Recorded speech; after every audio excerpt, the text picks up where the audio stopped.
Buenas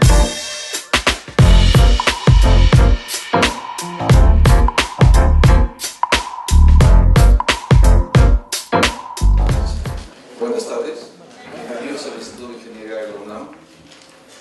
El día de hoy nos hace el favor de estar con nosotros Omar Cepeda López, quien es ingeniero en computación y maestro en administración de la UNAM, consultor por más de 20 años en innovación, emprendimiento, gestión del cambio, transformación tecnológica y procesos en los sectores financiero, social, educativo y gubernamental, fundador de Crea Más, certificado en evaluación de programas sociales por el MIT. Muchas gracias por estar con nosotros y haber aceptado la invitación. Comenzamos. ¿Qué tal? ¿Cómo están? Buenas tardes. Ya son tardes, ¿verdad? Oye, pues muchas gracias por estar aquí, por tomarse la molestia de venir. Veo caritas conocidas. Varios de ustedes vienen del Instituto Tecnológico de Iztapalapa. Son bienvenidos, ojalá y pasen un buen momento. También la razón de haberlos invitado es compartir, que vean otras opciones que están alrededor de la ingeniería, que se sientan bienvenidos. La UNAM tiene esa característica de puertas abiertas, entonces ustedes pueden venir y explorar. Es difícil que si tú te metes a un salón a tomar una clase te digan que no. O sea, si hay un espacio y una banca abierta, tú puedes entrar y sentarte y escucharlo. Entonces, yo los invito a que entren a las redes sociales del instituto. Hay muchos eventos muy interesantes. Estábamos platicando ahorita, perdón, ¿tu nombre es? Alejandro. Con Alejandro, de que la semana pasada o los días pasados tuvieron el evento de puertas abiertas. Entonces, es un evento que tiene cada año el instituto, en donde les permite a las personas venir a las instalaciones y los investigadores abren sus laboratorios y les dan pláticas sobre las cosas que ellos hacen. Y créanme que hacen cosas de muy alta tecnología. Entonces, ese no es el único evento, hay muchos. Entonces, entren a las redes sociales del Instituto de Ingeniería y de los demás institutos de la UNAM y van a ver cosas maravillosas que están sucediendo. Bueno, pues dicho esto, vamos a platicar sobre uno de los elementos que son más mencionados en el mundo hoy, ¿no? Que es el tema de la innovación. Todos ustedes están alrededor de la ingeniería, entiendo. Entonces, el instituto se dedica a carreras de ingeniería. Y creo que la innovación, en términos de resultados, nos está doliendo al menos, ¿no? O sea, no le hemos encontrado todavía el modo. Y ese modo creo que es el gran reto que nos puede llevar a otro margen de país, ¿no? Otro margen de caminar por unas calles y que veamos un entorno distinto. Un entorno que además no es una sorpresa, y eso es un poco lo que vamos a tratar de dilucidar hoy, ¿no? O sea, ¿cómo redescubrimos la innovación? ¿Cómo somos capaces de hacer que eso que parece imposible sea posible? Y esa es mi visión de la innovación. O sea, ¿cómo hacemos que lo imposible sea posible? Entonces, vamos a ir reflexionando. Entonces vamos a reflexionar sobre el futuro.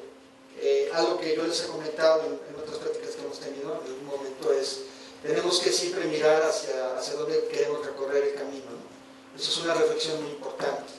Pero también tenemos que ver hacia dónde se mueve el mundo. O sea, nosotros, por muy innovadores que seamos, también tenemos que entender que el mundo hay casi 7.400 millones de personas y que eso va a influir en nuestros sueños. O sea, no somos únicos, sino que somos parte de un entorno. Y en la medida en que somos capaces de conocer ese entorno, es la probabilidad de éxito se incrementa. Luego vamos a ver esta visión de, oye, ¿y por qué no innovamos desde una perspectiva de emprendimiento? Que creo que también es algo que impulsamos mucho, ¿no? Y para concluir, vamos a tratar de compartir un método lo más sencillo posible para intentar hacer un camino de la innovación. Bueno, entonces creo que esta reflexión con algunos de ustedes la llegué a hacer, me gustaría volver a hacer, es muy importante, que es ¿hacia dónde voy? ¿Hacia dónde voy? Y aquí me gustaría, más o menos ustedes rondan por alrededor de los 22, 20 años, 20 20 años, 22, ¿quién da más, quién da menos? ¿Verdad? Todos, ¿verdad? Okay. ¿Hacia dónde van? ¿Cómo se ven en 20 años? O sea, 20 años, 20, 37. ¿Quién se anima a decir? ¿Qué está haciendo en el 2037 a tus 40 años? ¿Cuántos años tienes? 23. O sea, a los 43. ¿Qué te ves haciendo a los 43 años? Pues tal vez trabajando en alguna dependencia. En alguna dependencia. O sea, tú te ves trabajando en el gobierno. Sí. En el gobierno. O sea, ¿te gusta la vida de la administración pública? Así es. Perfecto. ¿En algún área de la ciencia o te quieres dedicar más hacia la administración? Finanzas. Finanzas, ok. ¿Alguien más en 20 años?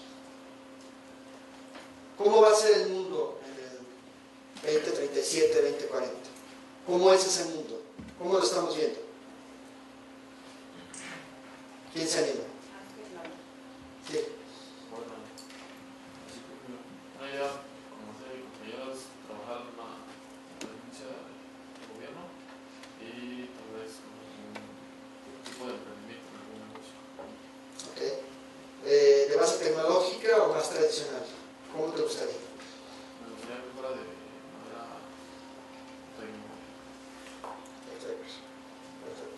Si se fijan, no es tan sencillo, ¿no? O sea, cuando te damos un espectro tan largo, se nos empieza a hacer complicado de, oye, no me pidas que piense cuando tenga el doble de la edad que hoy tengo, porque prácticamente les estoy pidiendo que dupliquen su edad y que vean hacia dónde van a aprender las cosas.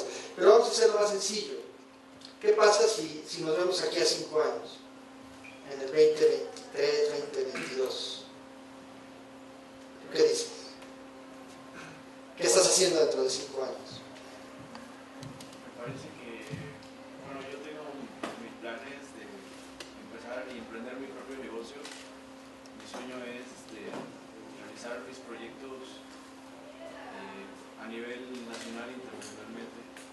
Me gusta mucho la programación, espero lograr algo en ello. Involucrar más herramientas de otras carreras es lo que me planteo.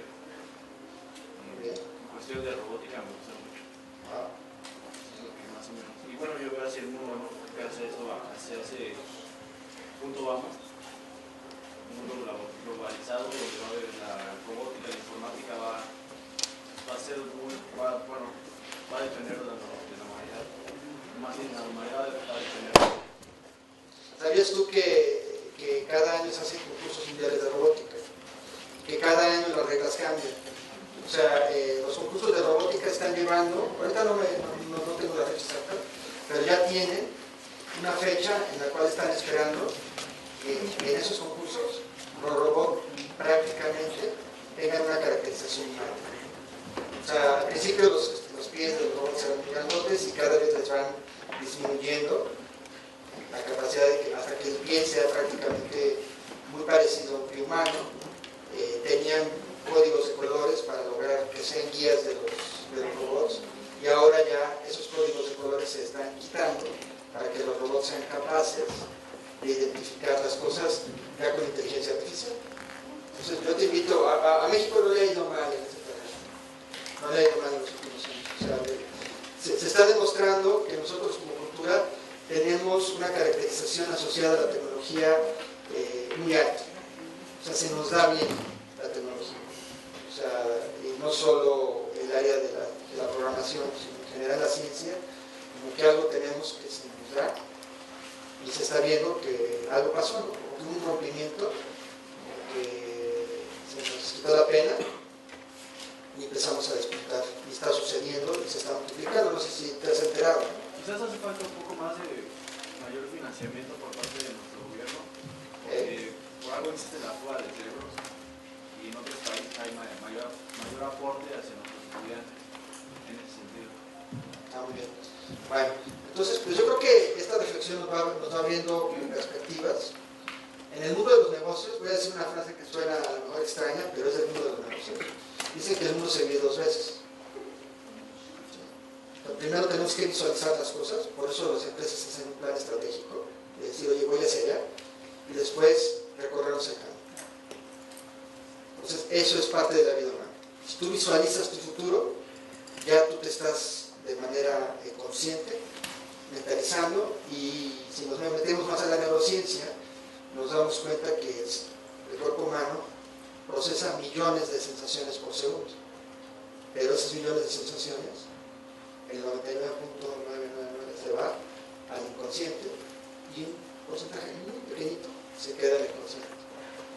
Entonces, cuando tú te mentalizas con una visión, por ejemplo, esto que tú estás diciendo de yo quiero hacer robots y yo quiero una empresa, le estás ordenando a tu cuerpo que esas sensaciones que recibe le ponga atención a lo que tiene que ver con empresas de base tecnológica, con innovación, con robótica, y te vas a empezar a dar cuenta que hay más instituciones y más espacios en donde tú podrías desarrollarte de los que, si no lo pones en el consciente, podrías tener.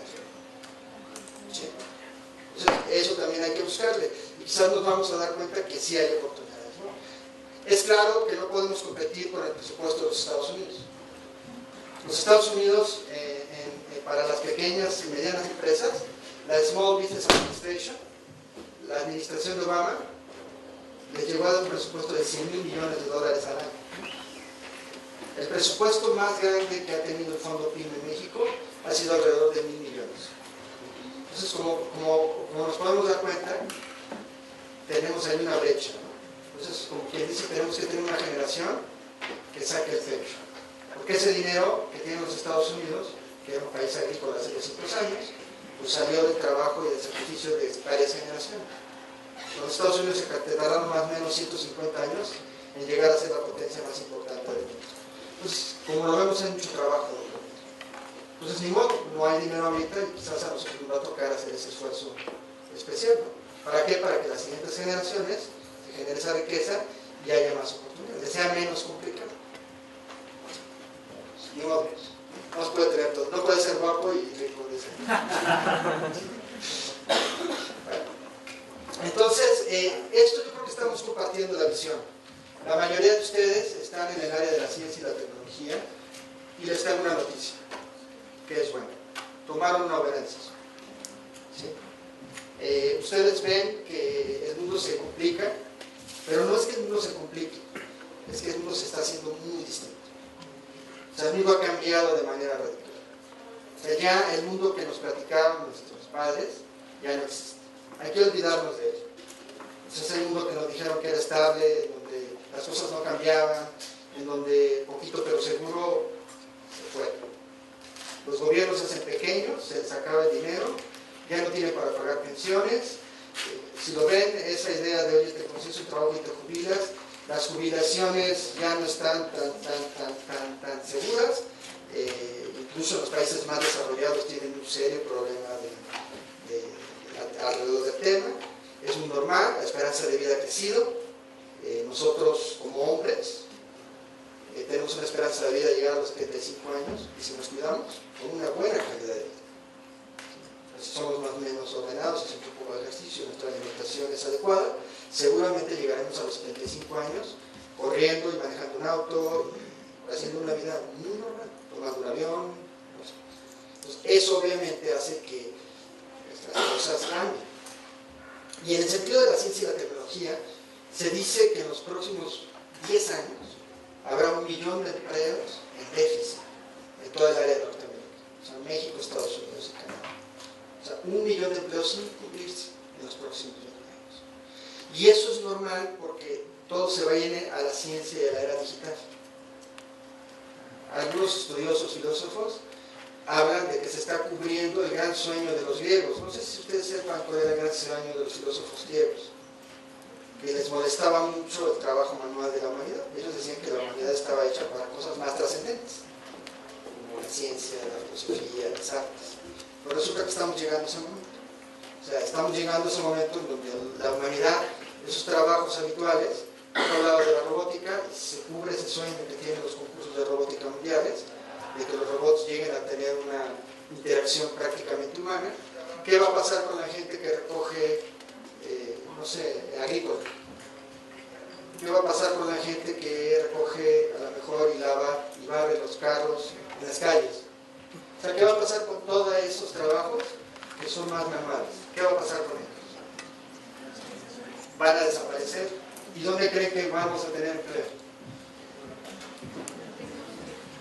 En las ciencias, en las artes.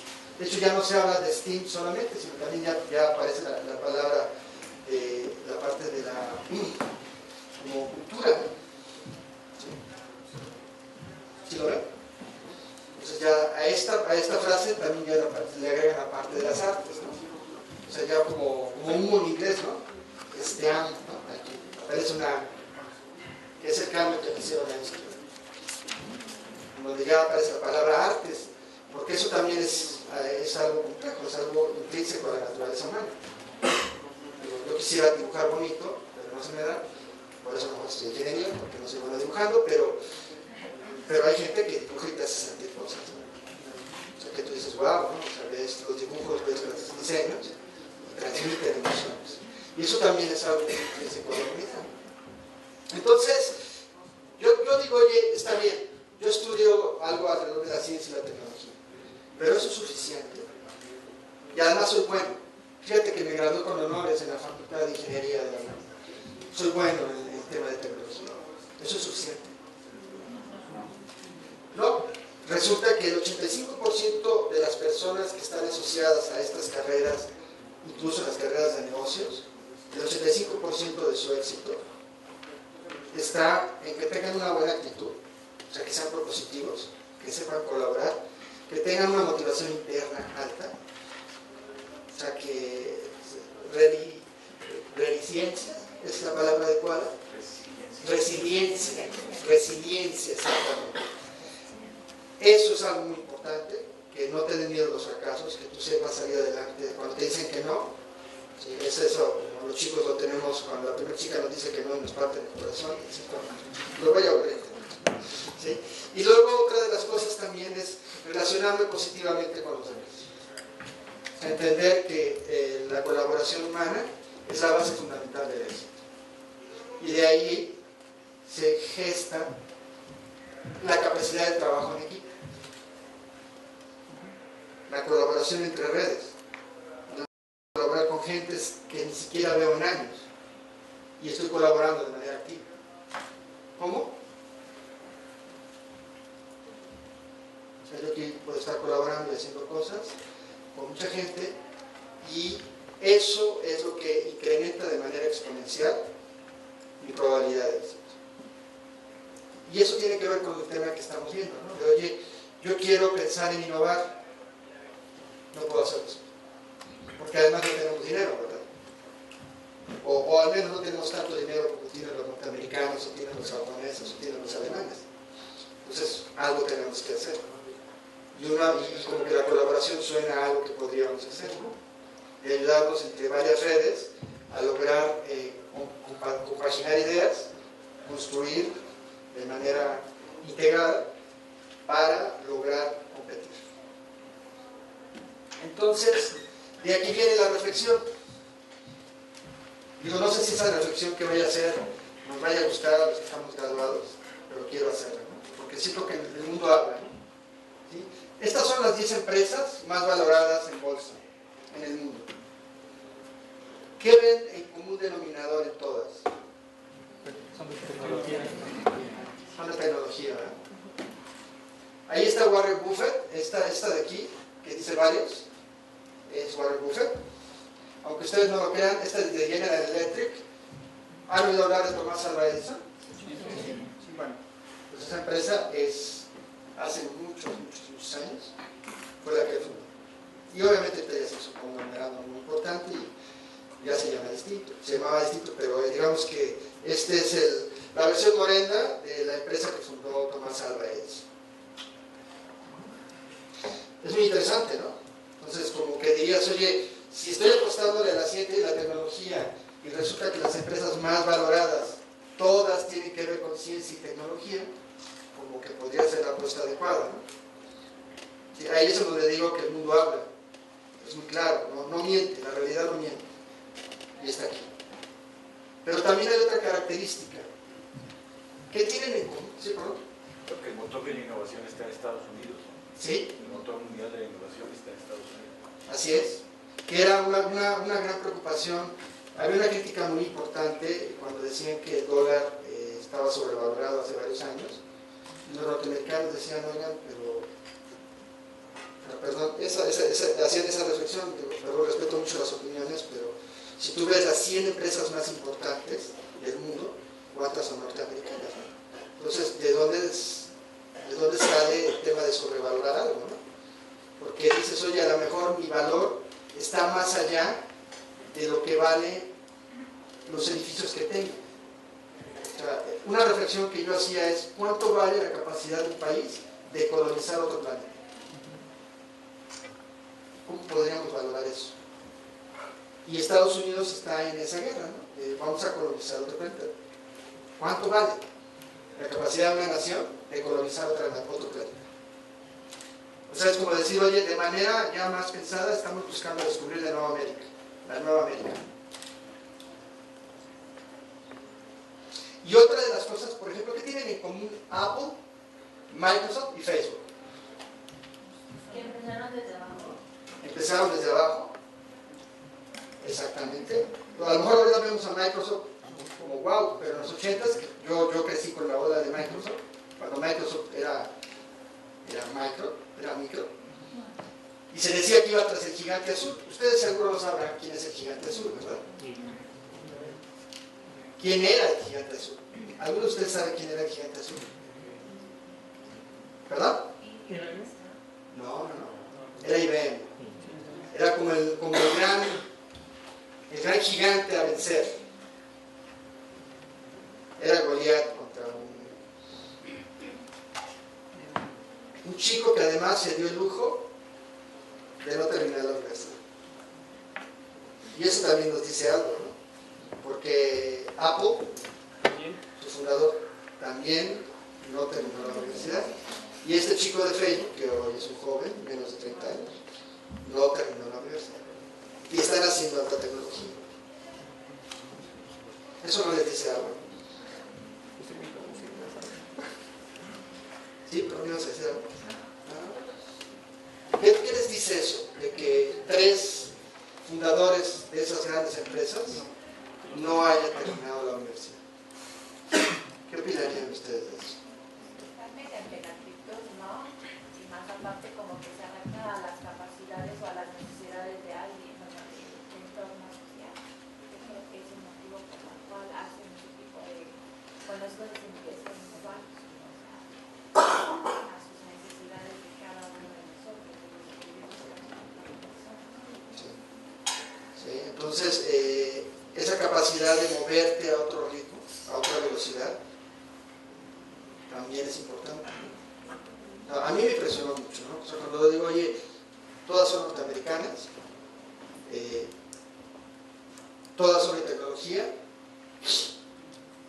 y 3 de esas están formadas por chicos que no terminaron la universidad y están haciendo otra tecnología. Y además empezaron, según ellos, en su casa, ¿no? En Estados Unidos pues, se usa mucho el garage, pero aquí podría ser en la azotea, en el cuarto de la azotea. No sé, ustedes se usan.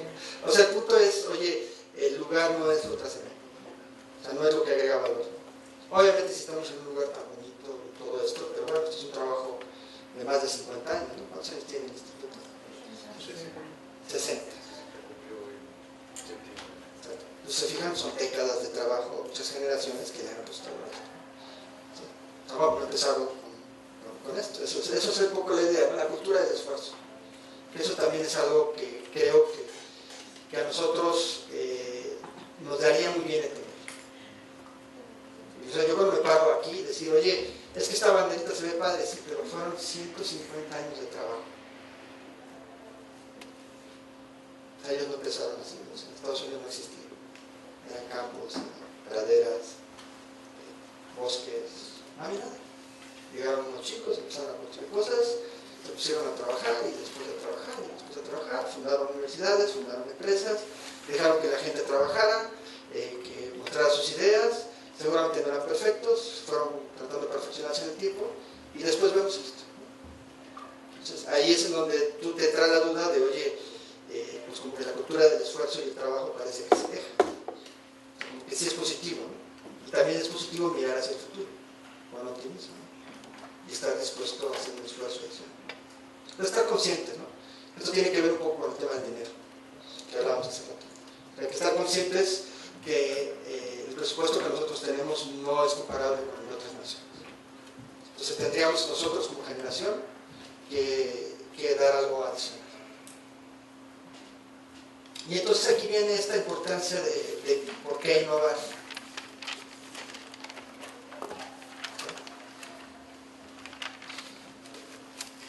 ¿Por qué es importante la innovación?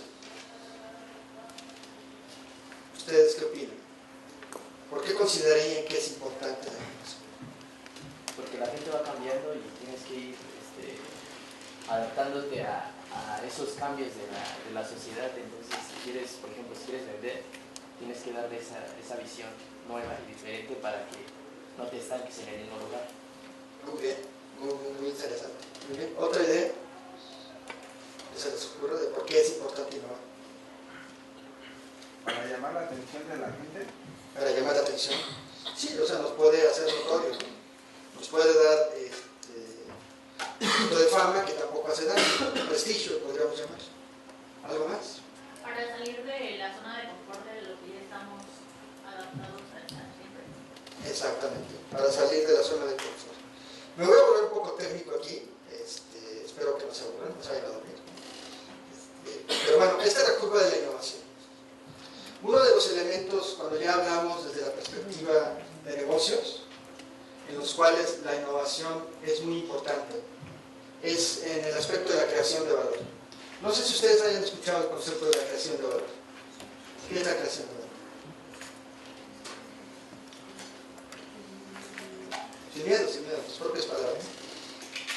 La creación de valor es aquel plus que se le da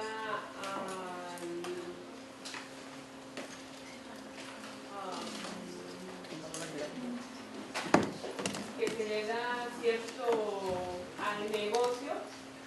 Así es. ¿Qué elementos base definen la creación de valor en una organización? ¿Alguien sabe? ¿Cuáles serían esos elementos base? Entonces, si yo digo que voy a crear valor para una organización, ¿en qué estaría pensando de principio? ¿Perdón?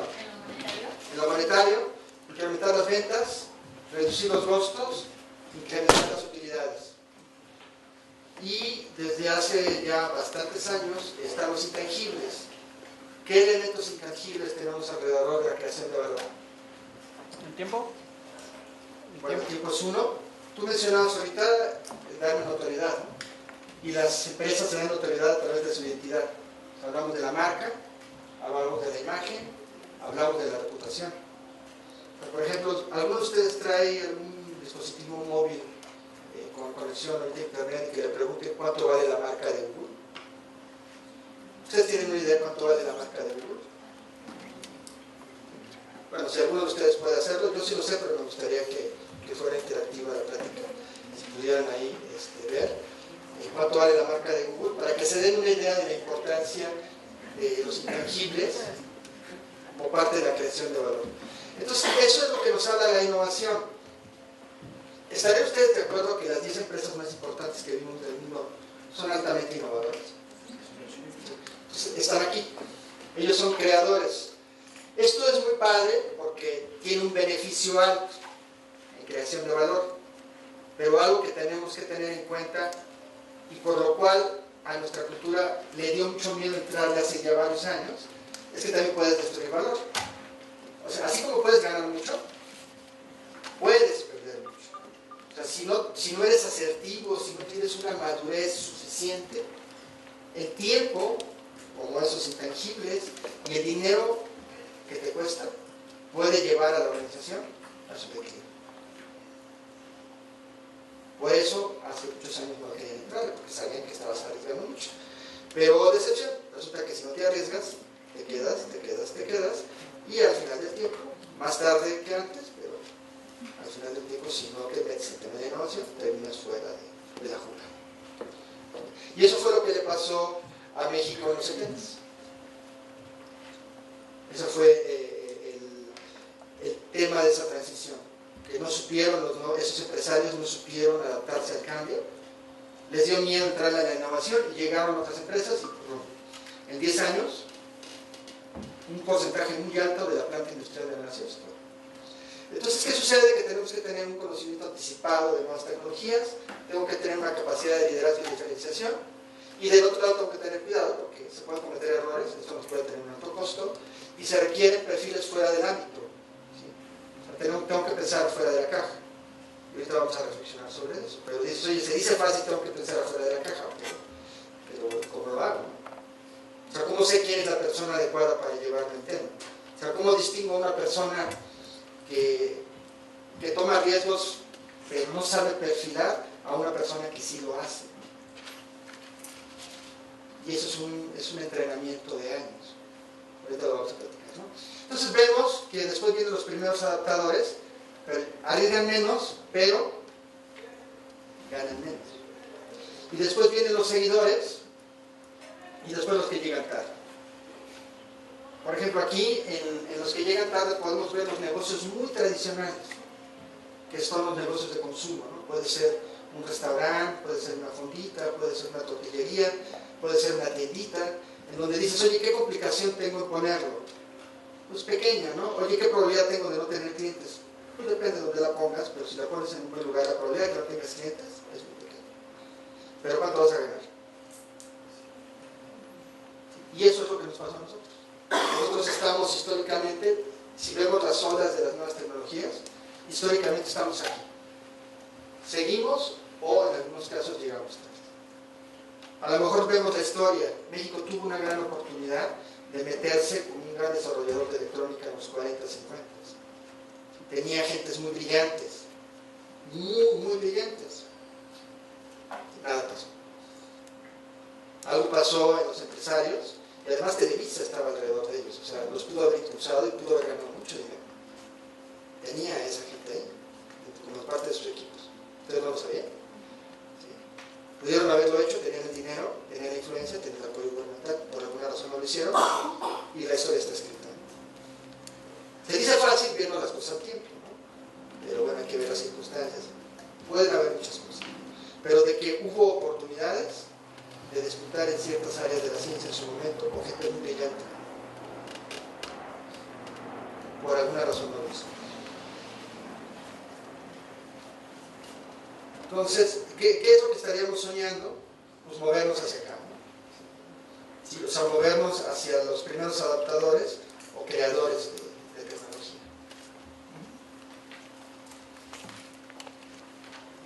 ¿Tienen algún comentario aquí? ¿Cómo lo ven? ¿Sí, adelante? Encontré lo del valor de Google. Ajá. Y está en 229.198 millones de dólares y supera a Apple por mucho. 229,000. 229,000. Eso no está mal, ¿no? 229,000 millones de dólares. O sea, el PIB de México, dependiendo más o menos a quién le preguntas, porque si llega, pero vamos a hablar de 1.5 billones de dólares. O sea, estás hablando más o menos del 10% del PIB de México, solo el valor de la marca de Google. Eso falta además sumarle el valor de capitalización en bolsa. Aquí lo vimos que era casi 400 millones de dólares. Entonces, estás hablando de que la suma del valor de esa empresa pues, es casi la mitad del PIB de México.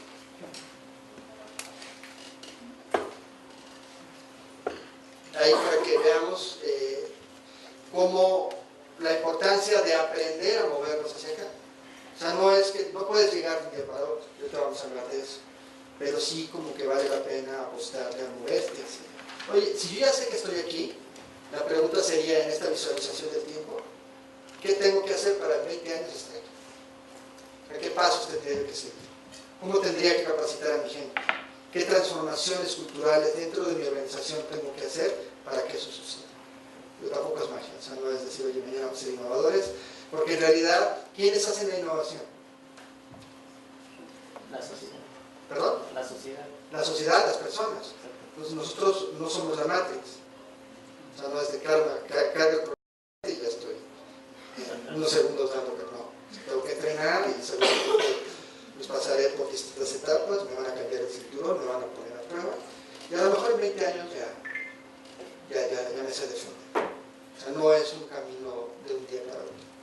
Una transformación cultural cuando estás aquí y estar conscientes que estamos aquí y es aceptarlo, decir, oye, somos seguidores tecnológicos. Entonces eso quiere decir que el cúmulo de nuestra sociedad, el cúmulo de nosotros, no estamos entendiendo lo que se requiere para hacer innovación. Y es mucho más que el hecho de ser muy buenos en ciencias o en matemáticas, o sea, eso no es suficiente. O sea, sí es necesario, pero no es suficiente. Dices, oye, ¿me ayuda a haberme graduado con honores en una escuela de ciencias? Sí, pero no es suficiente. O sea, necesita más que eso. Necesita más que el cerebro se admite, estas capacidades que ahorita vamos a platicar de ellas. Entonces, alguna vez, creo que fue Schumpeter que dijo esa frase, ¿verdad? De la destrucción creativa, de un poco de qué es innovación. Entonces, esa capacidad de crear cosas, en el entendido de que cuando creamos algo nuevo, cosas se van, ¿no?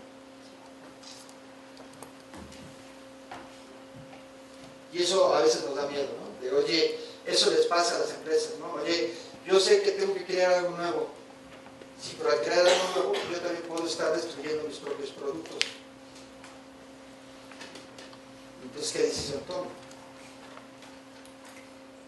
Y es ahí en donde vienen las disyuntivas, ¿no? Eso pasó con muchas empresas, ¿no? Les dio miedo destruir su propia capacidad de creación de valor.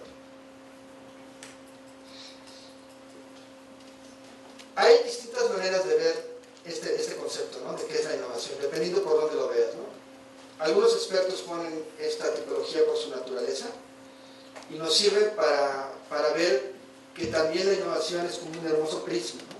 O sea, dependiendo de por dónde la estás viendo, es lo que ves. Entonces, antes se pensaba que la innovación era solo por producto o servicio, pero ya cuando empezamos a verlo más desde una perspectiva más holística, nos damos cuenta que se puede innovar en todos los elementos de la organización, no solo en el producto o servicio. Entonces yo puedo innovar en los modelos de negocio organizacionales, que ahorita vamos a platicar de ello. Puedo innovar en los procesos, que eso también es un gran generador de reducción de costos, si innovo en los procesos. Las cadenas de distribución, todo este tipo de cosas. Puedo innovar en la relación con los clientes, e incluso con mis proveedores, incluso con mis inversionistas, porque también si queremos hacer innovación o queremos que la empresa prospere, se requiere dinero. Entonces también se puede innovar en la manera en que yo entablo una relación con la gente que va a poner el dinero para que esas inversiones se den. Además de la visión tradicional del producto o servicio, ¿no? Que yo creo que la mayoría de nosotros estamos acostumbrados cuando hablamos de innovación, pues hablamos del producto, ¿no? O sea que vamos a hacer esa reflexión. Y, oye, en realidad Apple fue muy poderoso porque solo fue el aparato, o hubo algo más que hizo la empresa Apple, que junto con el aparato generó todo ese círculo virtuoso, que es una cajita de generar dinero. Ahorita vamos a reflexionar sobre ello. Luego también se habla del grado de la innovación, ¿no?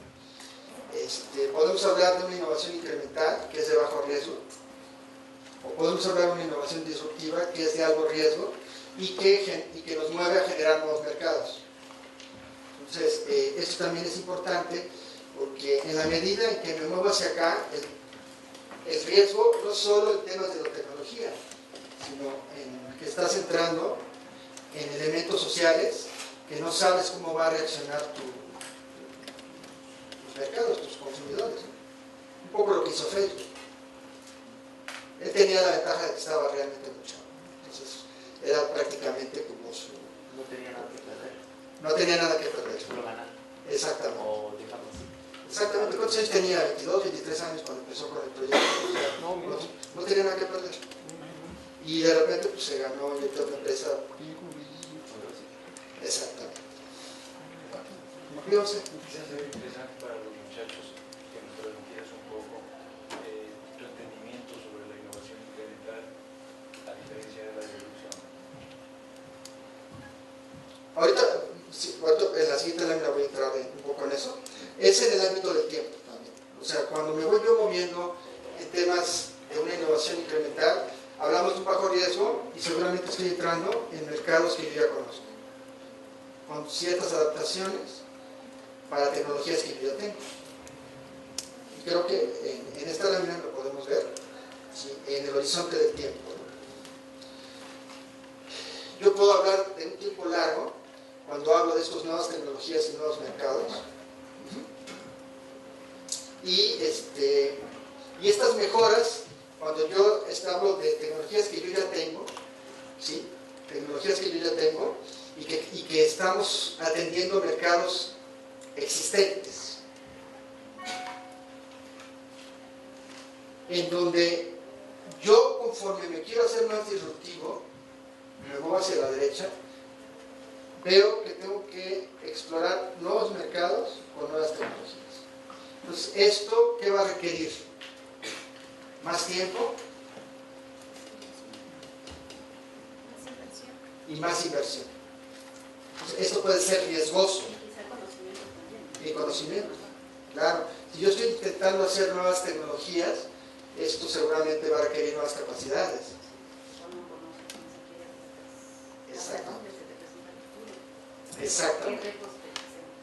Exactamente. Entonces, aquí es en donde nos estamos moviendo.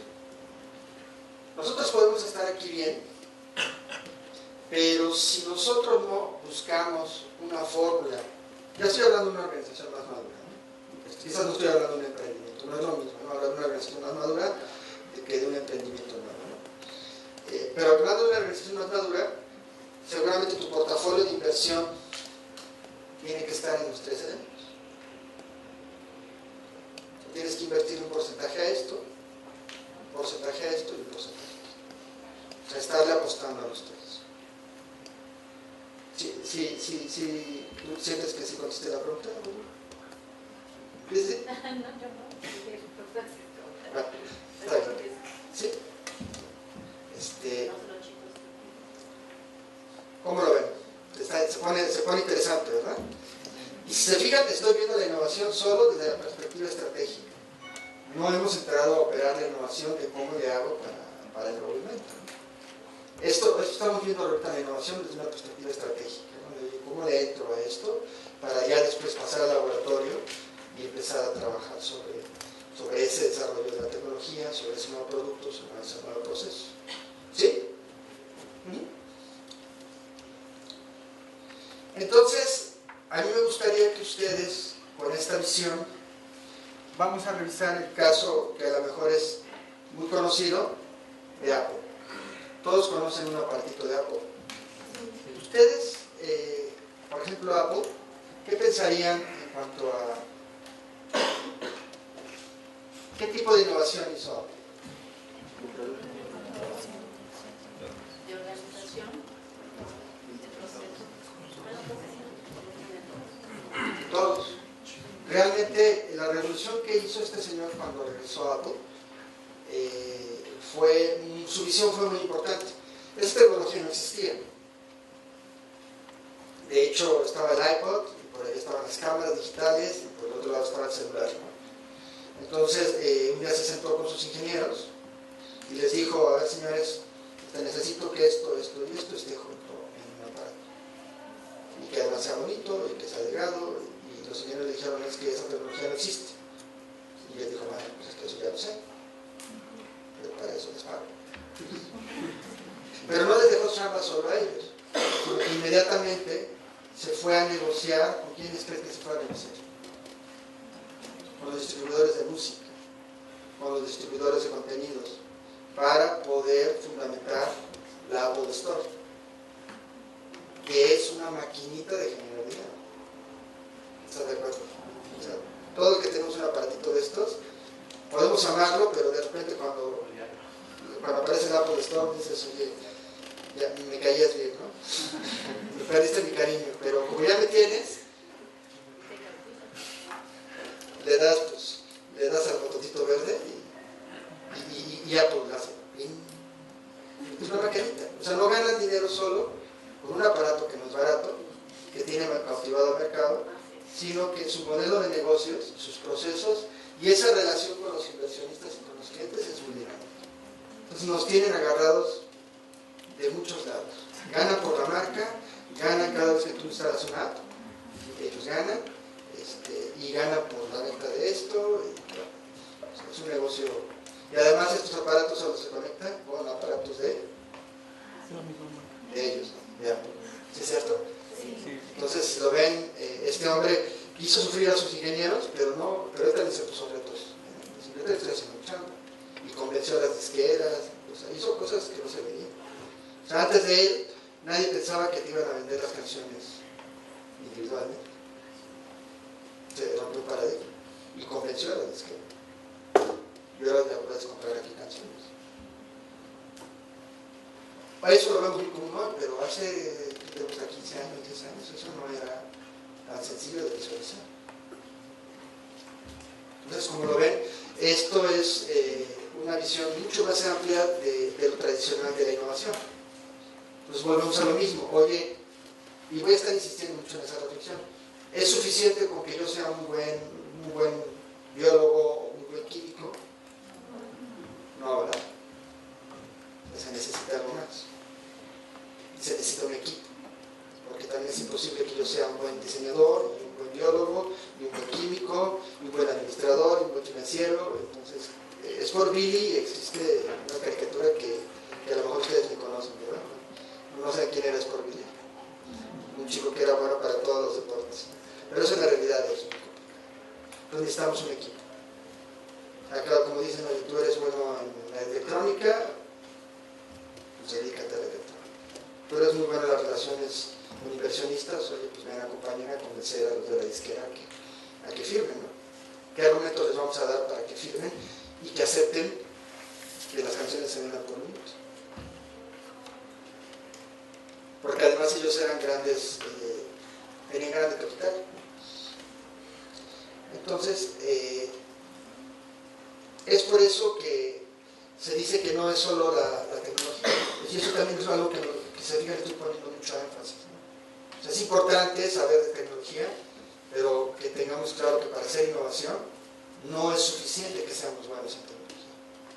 Requerimos distintas capacidades. Y eso es algo que a nosotros como cultura nos duele. Y si nos metemos al tema de la neurociencia, tiene mucho fundamento. O sea, los científicos son pensadores izquierdos y los artistas son pensadores derechos. Entonces, si tú pones a una persona más artística, creativa, más soñadora, a tratar de negociar con una perspectiva totalmente estructurada, de mucha fundamentación, en donde todo tiene una razón, en donde tú ves hechos, inténtalos poner de acuerdo. Y el resultado todo va a una fiesta. Pero eso tiene que ver con su forma de pensar. Entonces tenemos que nosotros adquirir capacidades de liderazgo muy amplias para poder lograr que esos equipos interactúen.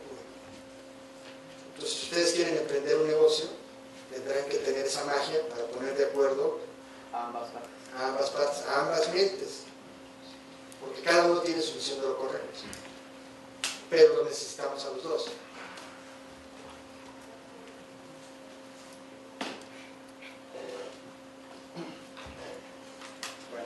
Entonces, una de las cosas que hemos puesto nosotros mucha reflexión, ¿ustedes saben cómo funciona el modelo del MIT? ¿Ustedes saben lo que es el MIT? ¿Quién sí sabe lo que es el MIT? Es el instituto de... Es una escuela de Estados Unidos, ¿no? Sí. Es el de Instituto de Massachusetts de Tecnología. Así es.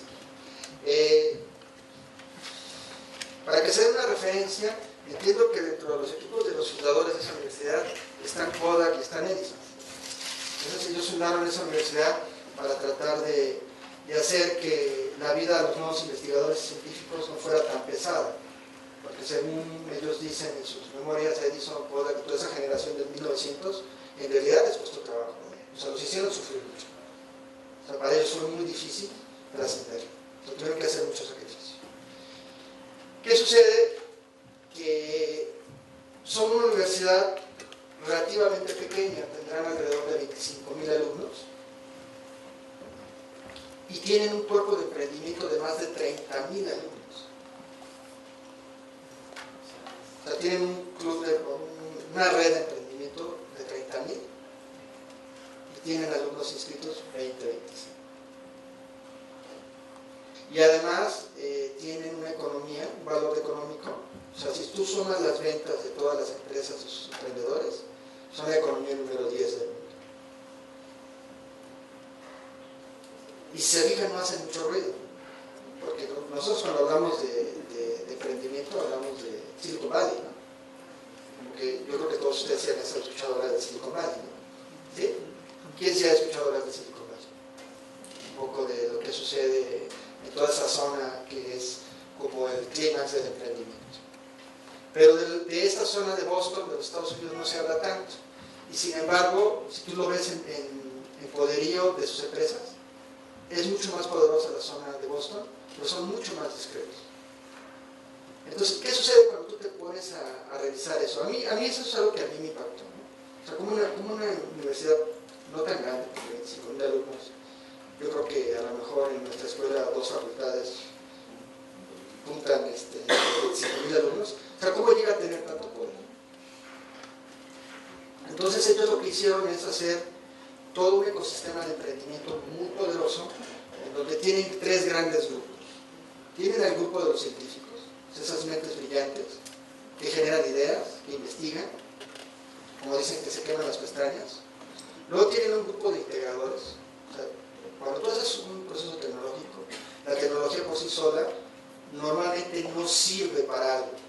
O sea, tú tienes que encontrarle cauce en esos procesos organizacionales, en los mercados. Es decir, oye, ya te entendí lo que haces, pero necesitamos adaptarla aquí y adaptarla allá para que los mercados, para que las personas lo acepten. Tenemos que hacerlo bonito, necesitamos ponerle un diseño, unos colores atractivos. O sea, al final, las cosas se hacen por personas y para personas, ¿no? Eso también tenemos que pensar. Más si quieres hacer un negocio, ¿no? Yo soy una persona y esto, ¿quién me va a pagar? Otra persona. Entonces yo tengo que pensar. Entonces tengo los científicos, tengo los integradores, ¿y qué me hace falta para sacar adelante una idea? Dinero. Y tienen un grupo de inversionistas, que normalmente son también exalumnos de la misma escuela, que es una escuela muy cara, en especial. Ellos tienen ahí su manera de organizarlo. No me puedo imaginar un doctorado que te vale 6 millones de pesos, pero por alguna razón están ahí, ¿no? Y entonces generaron ese ecosistema que además son muy discretos, porque ni siquiera se hacen mucha fiesta, ¿no? ¿Sí? Y son la economía número 10, ¿no? Y les ha funcionado mucho. Entonces, quizás nosotros, en este innovar para emprender, necesitaríamos esa colaboración, ¿no? Ese componente. De, oye, yo en el juego, ¿qué soy? ¿Soy el que tiene dinero? ¿Soy el integrador? ¿O soy el que hace la ciencia y la tecnología? Y decir, oye, bueno, pues si yo soy el que hace la ciencia y la tecnología, necesito a alguien que esté más cerca de los mercados y que sepa integrar esta tecnología a los mercados. Y además necesito convencer a alguien que tenga dinero, que sea un inversionista para que mi idea salga a flote. No sé si los perdí. ¿Sí?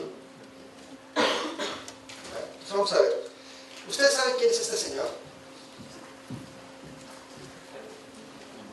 Es Kodak. Aunque ustedes no lo crean, esta fue la primera cámara dentro de la nueva era. Costaba $25. Y a lo mejor la cifra se me va, pero creo que me vendió en su primer año alrededor de 13,000 o 19,000 aparatitos de esos en su primer año. Cuando salió en 1888, salió al mercado a finales del siglo XIX. O sea, él ganó alrededor de $30 millones de aquel entonces en ventas, de aquel entonces, que era una cosa impresionante. O sea, si hoy $30 millones deben de ser mucho dinero, pues imagínate, hace más de 100 años, ¿no? Y él generó esto, un evento disruptivo. Se rompió con una manera de interactuar. Porque antes las fotos eran cosas muy caras, normalmente estaban destinadas a gente de mucho dinero. No sé si han llegado a ver en las películas que sale esa foto en donde sale y le ponen como polvito y sale de allá. Bueno, él rompió con esta idea y genera eso. Y Kodak se vuelve como el amo y señor de la fotografía durante décadas. O sea, generó un evento disruptivo y se volvió una de las empresas más importantes del mundo. Pero, ¿qué sucedió en el tiempo? ¿Dónde está Kodak hoy? Desapareció. ¿Ustedes saben por qué desapareció? Les dio miedo innovar. Aparecieron estas camaritas, ¿no? ¿Verdad? Pero ¿ustedes saben quién fue el primero que inventó la cámara digital?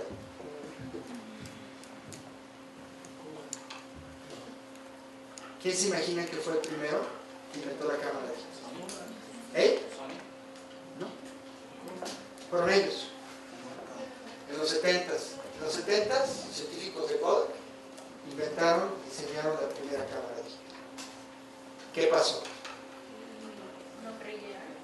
No hubo quien lo... Les dio miedo. Les dio miedo acabar con su propia riqueza. O sea, no supieron dar el paso en esta visión, ¿no? De, oye, es que con esa nueva tecnología, que era un prototipo, o sea, una cosa así enorme, la primera cámara digital era una cosa enorme, que muchas cosas allí en medio, tenía creo que menos de 1 megapíxel, era una cosa impresionante, pero estaban aquí. Entonces le dio miedo, ¿por qué? Porque al estar moverte acá ibas a destruir de manera natural. O sea, si tú generabas la cámara digital, la cámara tradicional iba a desaparecer. Entonces, si lo ven en esta curva, a ellos no supieron, sus directivos no supieron enfrentar a los accionistas. O sea, tenían que haber tenido toda una estrategia para transmitirles a los accionistas de, oigan, pues tenemos que hacer esto, vamos a desaparecer, y al final pues terminaron desapareciendo.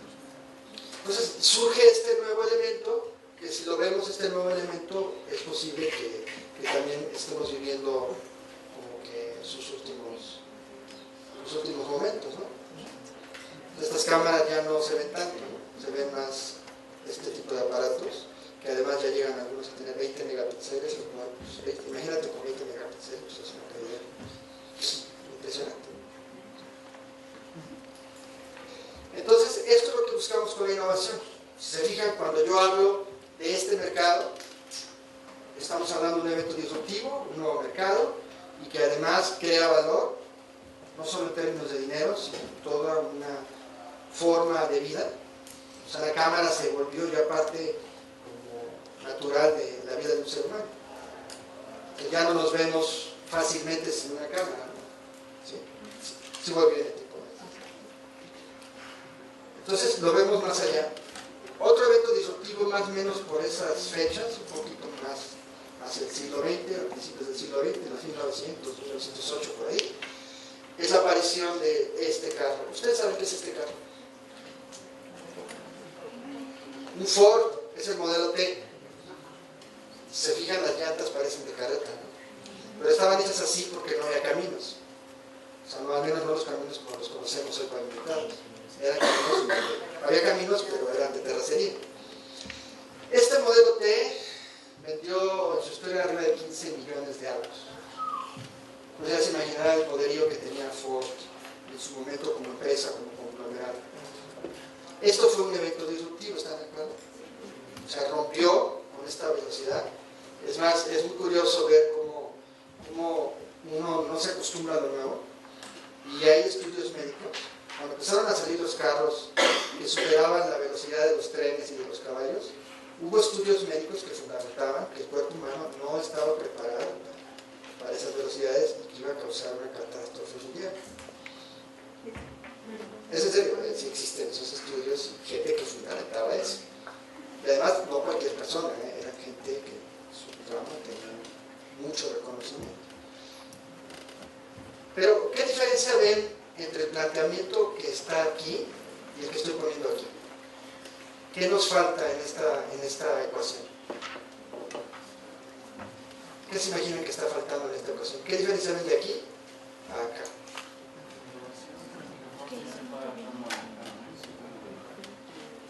¿Cómo que la industria automotriz, y eso creo que estamos en esos ciernes de un nuevo evento disruptivo, la industria automotriz históricamente se ha negado a evolucionar.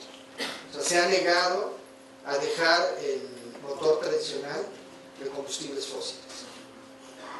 Entonces, para un momento social en donde con el cambio climático, con muchos factores, pudiera ser el momento de que esos pequeños nuevos inventos tengan eco en la sociedad y puedan derrumbar a las grandes empresas ganadoras, ¿no? O sea, parece que están dadas las condiciones. O sea, yo me atrevería a decir que en no muchos años vamos a tener aquí el nuevo paradigma de la nueva forma de transporte que esté adaptada a las nuevas condiciones del mundo. ¿O ustedes qué opinan? Puede ser, ¿no? O sea, podría ser que este sería un área en donde valdría la pena invertir. Y eso es parte de la innovación. De levantar la mirada y decir, oye, ¿hacia dónde se mueve el mundo?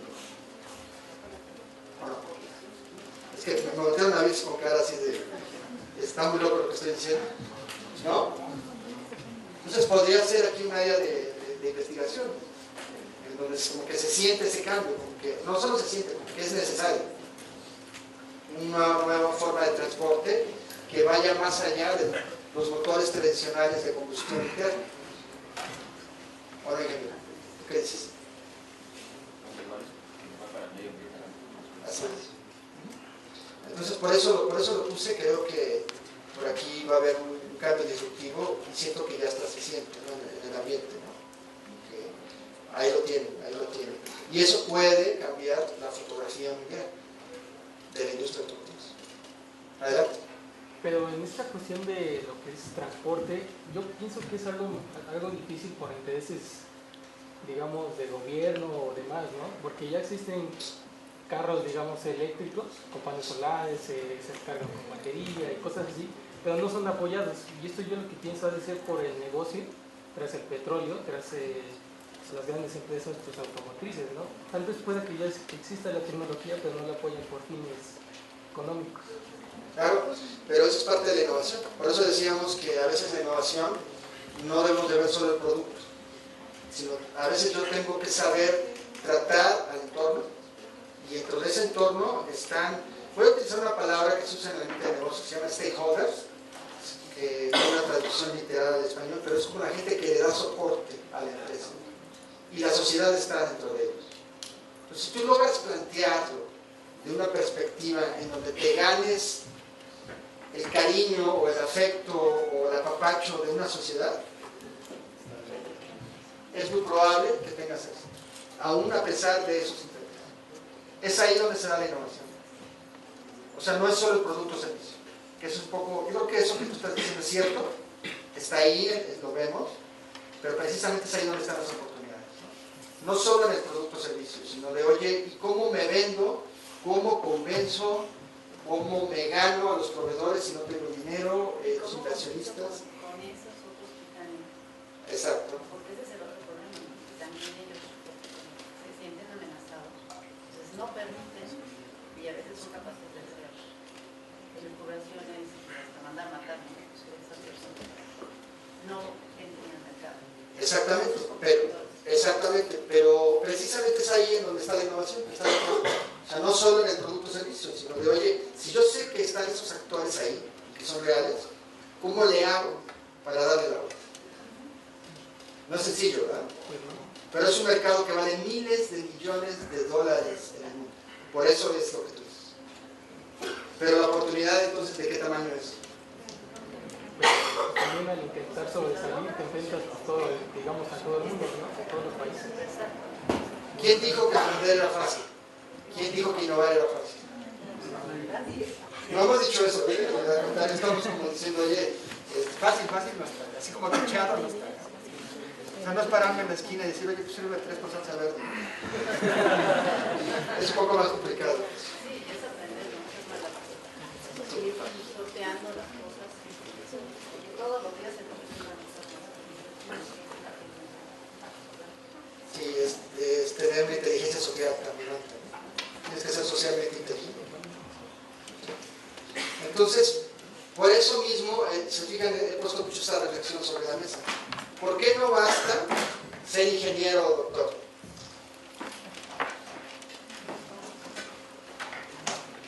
¿Por qué no basta ser ingeniero o doctor? ¿Ustedes qué dicen? ¿Qué reflexión darían después de lo que hemos platicado? ¿Por qué no basta con ser ingeniero o doctor para innovar?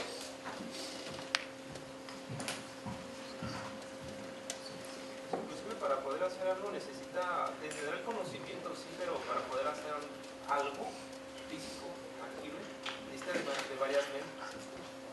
O sea, para poderlo crear. Así es. Por ejemplo, esto es uno de las grandes, que serían de las grandes construcciones, ¿no?, insignias de la modernidad humana, ¿no? Esto se hizo más o menos a finales del siglo XIX, ¿sí sabían? Y más o menos por esas fechas. Y hoy estamos en el 2017 y la reflexión es ¿qué nos está faltando? ¿Qué no estamos considerando? ¿Por qué para algunas naciones les es tan natural? ¿A ustedes qué se les ocurre? ¿Qué nos está faltando? Además de dinero. Cambiar de actitud. ¿Perdón? Cultura. El interés. ¿Perdón? El interés también. ¿Sí? Me parece que en otros países desde pequeños les inculcan a ser emprendedores y a innovar como tal. Sobre todo en Europa, ¿no? Desde niños sus padres les inculcan esas ideas de hacer algo en la vida. Por ejemplo, de inicio les inculcan algún deporte para que sobresalgan en ello. Por eso es que Estados Unidos, Alemania, Inglaterra son grandes potencias en los Juegos Olímpicos. Tan solo en eso nos podemos dar cuenta. ¿La cultura de equipo también sería? Bueno, entonces yo creo que coincidimos. O sea, uno de los grandes elementos es que la innovación no es un método, aunque implica un método. No es tecnología, aunque implica el desarrollo tecnológico. No es creatividad, aunque implica creatividad en el proceso.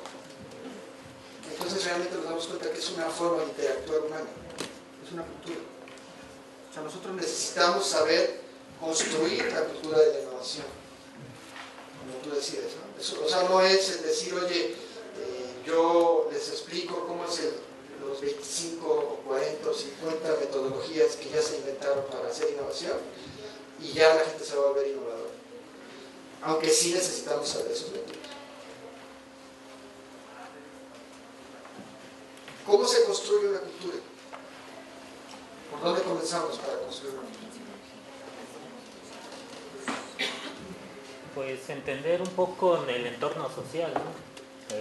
Las necesidades de las personas, incluso sus gustos y preferencias. Muy bien, muy bien. Sí, sí sabe.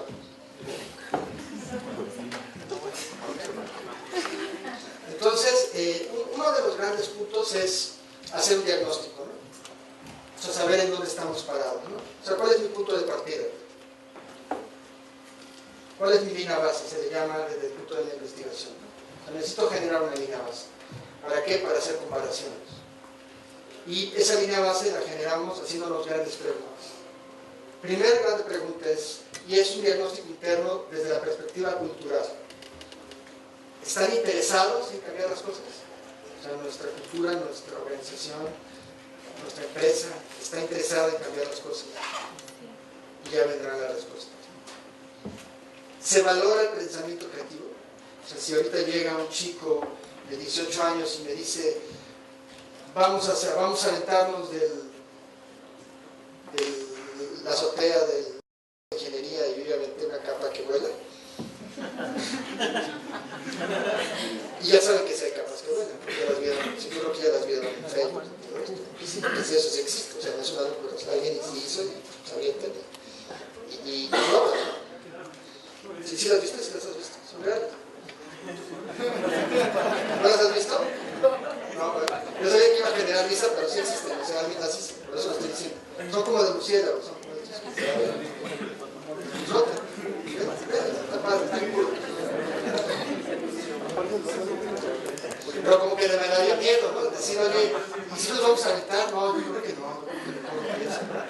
Pero bueno, eso es un poco a veces el pensamiento, o sea, se está valorando realmente el pensamiento creativo.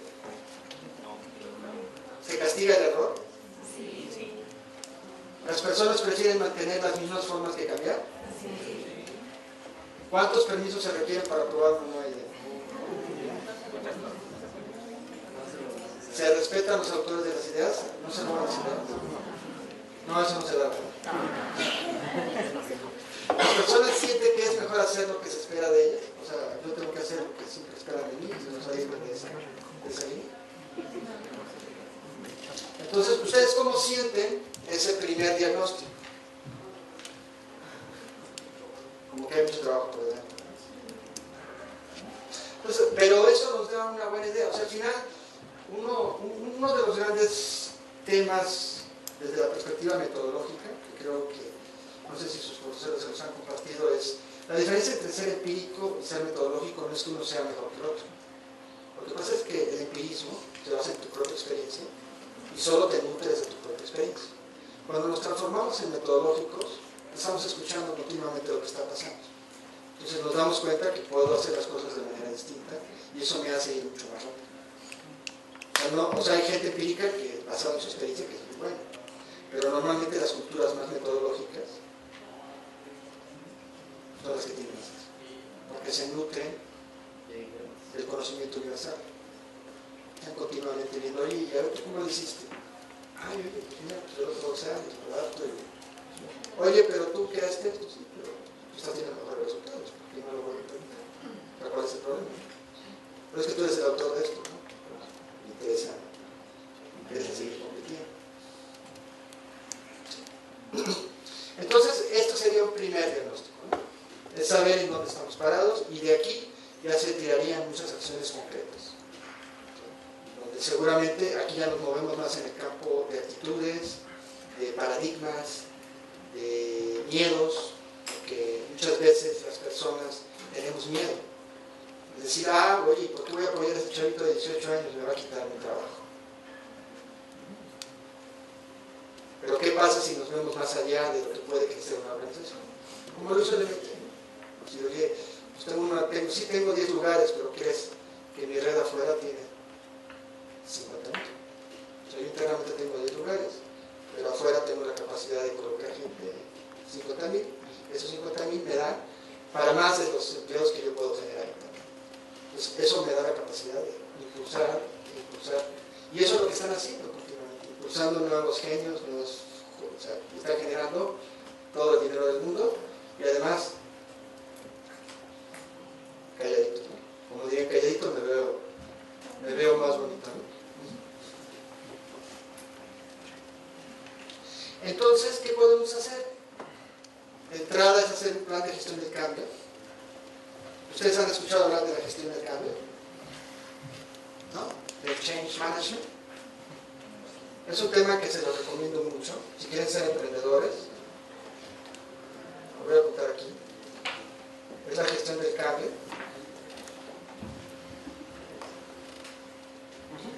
Hay muchos libros.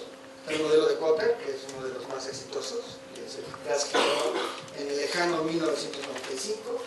Se lo recomiendo mucho. Los cambios internos en la organización no pueden ser de golpe. O sea, yo no puedo llegar de la A a la Z en unos meses o en un año. O sea, tengo que ser muy cuidadoso. Porque si no puedo estresar a la organización y eso me genera problemas. Y acuérdense que lo que estamos persiguiendo es crear valor. Pues, si yo no soy cuidadoso en el cambio, puedo destruir el valor más que crearlo. ¿Por qué? Pues porque estoy interactuando con seres humanos. Los seres humanos sienten y tienen intereses concretos que a veces son intereses más emocionales. ¿Sí? Entonces, no todo es dinero, no creamos que toda la gente se mueve solo por dinero. O sea, la realidad es que los seres humanos nos interesa el dinero, pero no nos movemos solo por dinero. O sea, mis ideas y mis visiones cuentan. Y a veces cuentan más que el propio dinero. Entonces, una de las cosas que se recomiendan es intentar hacer una estrategia en donde se busque premiar de alguna forma que la gente comparta el conocimiento, que comparta sus experiencias. O sea, que no le dé miedo decir, oye, mira, ayer hice un experimento, o ayer fui con un cliente, o ayer fui con un inversionista y lo convencí de esta forma. Y mira, está fascinante. Luego otro es premiar la capacidad de logro grupal. Es cómo configuro los retos para que sean retos grupales más que individuales. Y entonces empieza a dar un poco lo que comentabas, ¿no? De oye, cómo esas culturas han logrado promover el trabajo en equipo, premiando, de alguna manera. Y premiar el logro, esto es muy importante. Históricamente los logros, como nosotros fuimos educados, y esos son paradigmas, siempre estamos acostumbrados a que si hice algo muy bueno, ya me van a hacer, ya me van a ascender. Pero resulta que las organizaciones contemporáneas ya no se mueven de manera piramidal, sino se mueven, son estructuras muy planas, en donde a lo mejor tienen un coordinador, o director, o promotor, o como quieras, y tienen aquí abajo consultores o asesores. Son estructuras totalmente planas. Y además, ese coordinador de un proyecto o de una estrategia puede ser asesor o consultor en otro. O sea, además son matrices. Y esto es muy importante, ¿por qué? Pues porque yo ya tengo gente muy capaz. O sea, aquí estás hablando de organizaciones donde la gente, como dirían, me voy a permitir una afirmación coloquial, espero no les moleste, dirían, son organizaciones en donde el más chimuelo, más piedras, ¿no? Y dices, oye, no, bueno, él no está, no, bueno, sí. Pero lleva 20 proyectos, ¿no? Y maneja millones de dólares. Entonces, ¿qué sucede en esta idea? Es que debemos de sacar de la mente de las personas que cuando hay un logro muy importante, vas a tener un ascenso en el costo. Entonces hay que inventarse otras maneras de compensación. Y cambiar en la filosofía de la estructura es muy importante. Porque entonces ya no te pesa, ¿no? Tú a lo mejor en una iniciativa eres el que dirige o coordina, o como queramos llamarlo, y en otra tú eres el que está apoyando a otro, que a lo mejor en el otro proyecto tú lo estás dirigiendo y en el otro te dirige a ti. Eso suena fácil, pero parece que en la estructura tradicional puede, en un inicio, ocasionar conflicto, ¿no? Porque el logro está asociado al nombre del puesto. Y en realidad en las organizaciones contemporáneas, tu puesto no vale por el nombre del puesto, ni siquiera por el número de personas que tienes a tu cargo. Entonces, ¿qué es lo que vale? El nivel de influencia que tienes en la organización. Entonces, si tienes la capacidad de generar ideas que generan millones, ¿cuánto estarás ganando? No te debe ir tan mal. Y es ahí en donde la organización empieza a centrarse en esto. Cómo incentivar a la gente a que nos entregue lo mejor de ellos. Entonces se vuelve un trabajo experiencial. Hay estudios de la ONU en donde se dice, oye, necesitamos hacer que los trabajos estén dirigidos a generar felicidad en las personas. ¿Por qué? Porque pasamos la mayor parte de nuestras vidas en un ambiente laboral, más que con nuestras familias, o sea, conocemos más a nuestros compañeros de trabajo que a tus hijos, que es la verdadera familia. Y entonces, sí integrar a una cultura enfocada a resultados. Que eso es también algo que nos duele. O sea, yo no puedo generar innovación, que ya hablamos que la innovación es exponenciar el valor, si yo no sé generar resultados.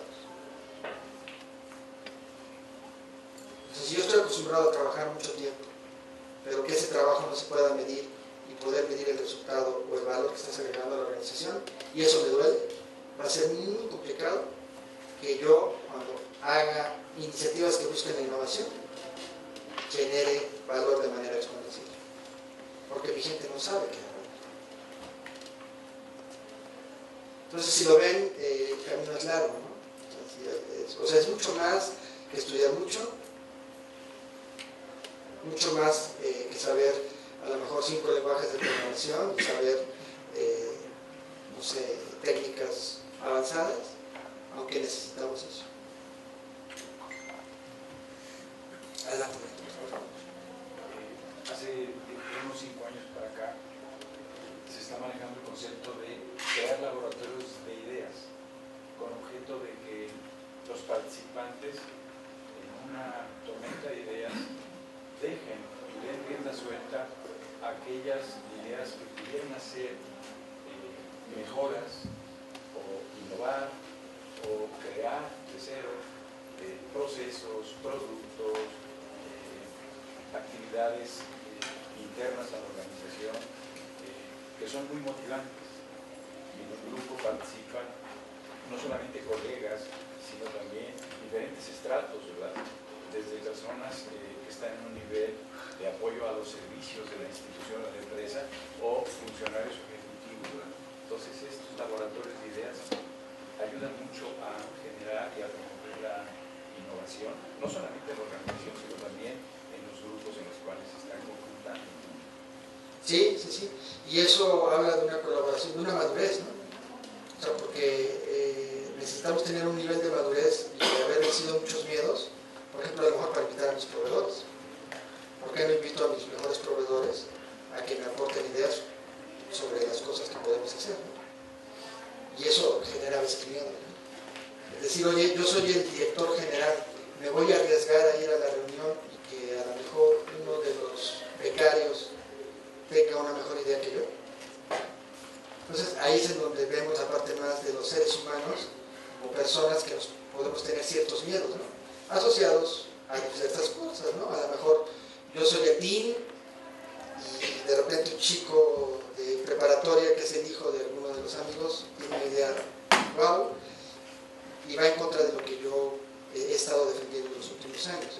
O sea, el contexto de todo eso requiere una preparación cultural importante, un entrenamiento de las personas de, oye, no importa, no pasa nada.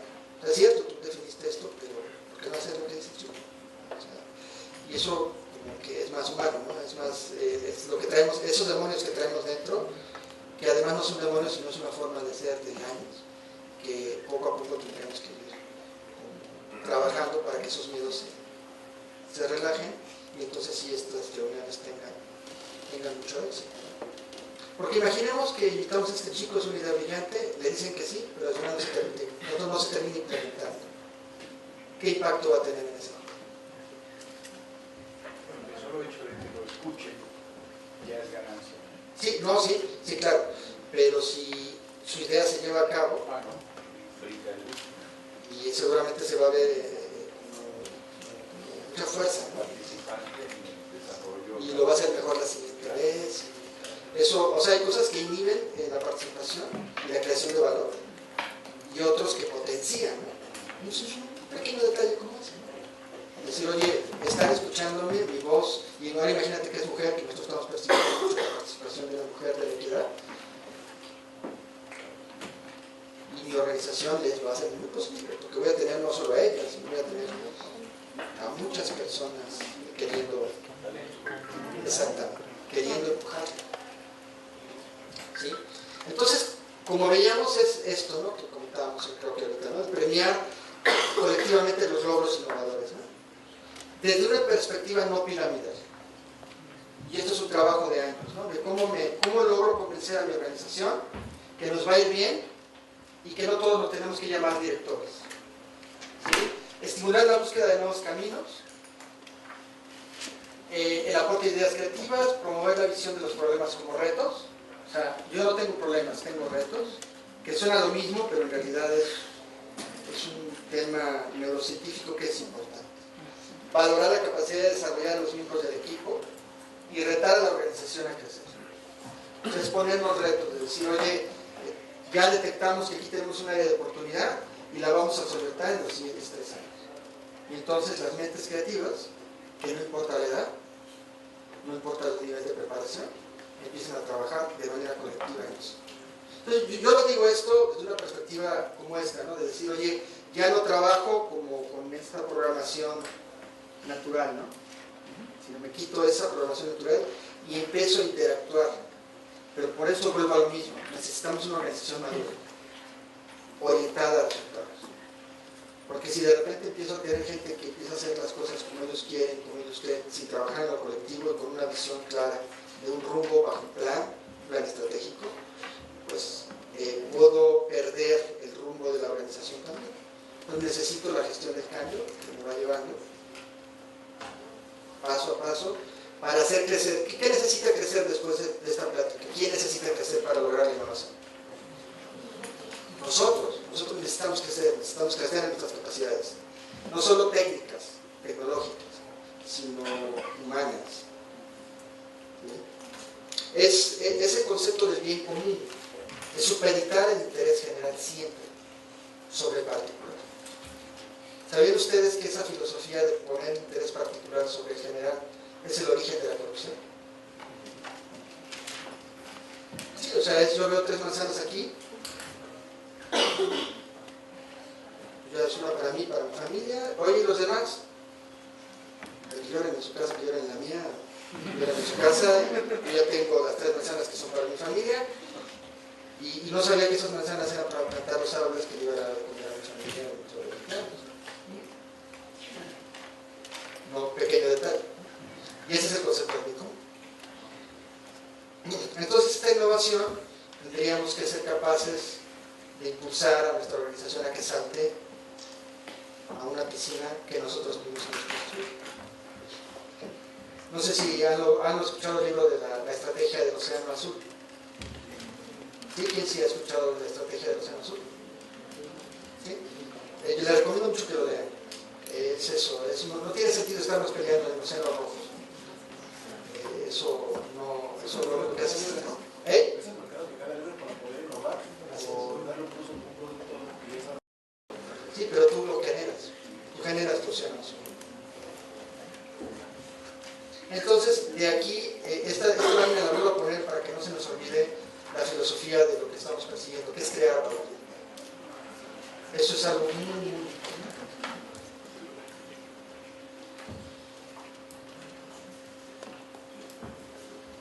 bueno, ahora vamos a resumir esta idea de, oye, quiero emprender e innovar.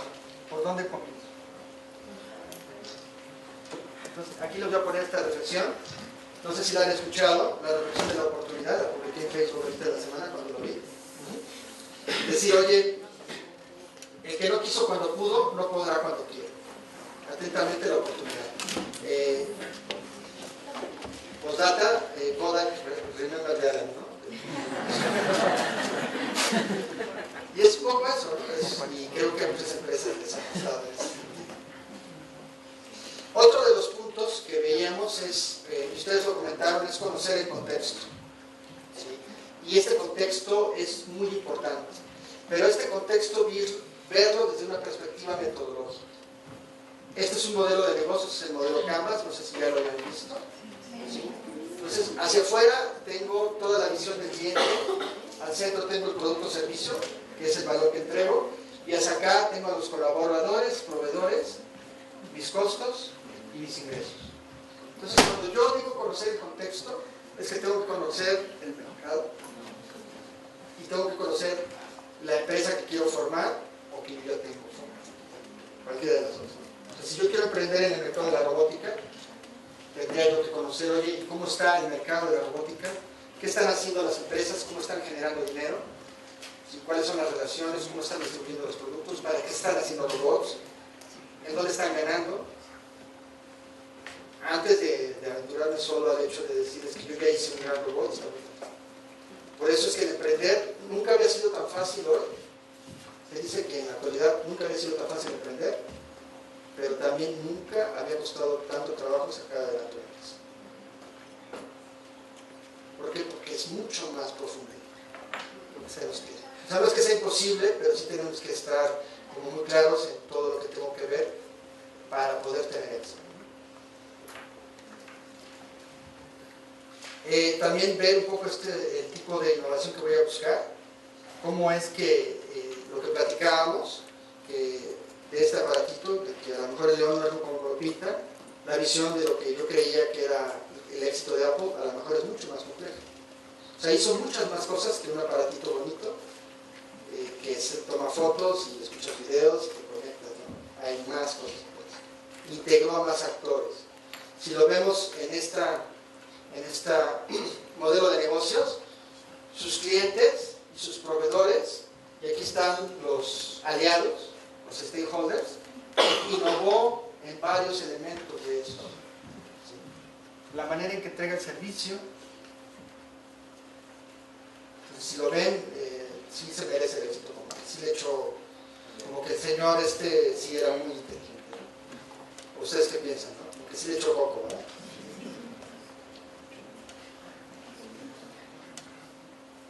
Y luego lo que decíamos, ¿no? De oye, ¿en qué tiempo? ¿En realidad voy a ir sobre una nueva tecnología y un nuevo mercado? ¿O voy a estar en la parte más tradicional?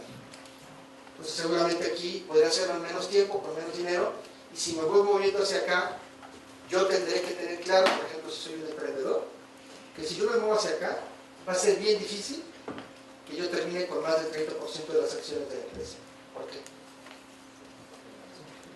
¿Perdón? Claro. Oye, ¿no tienes el dinero? No.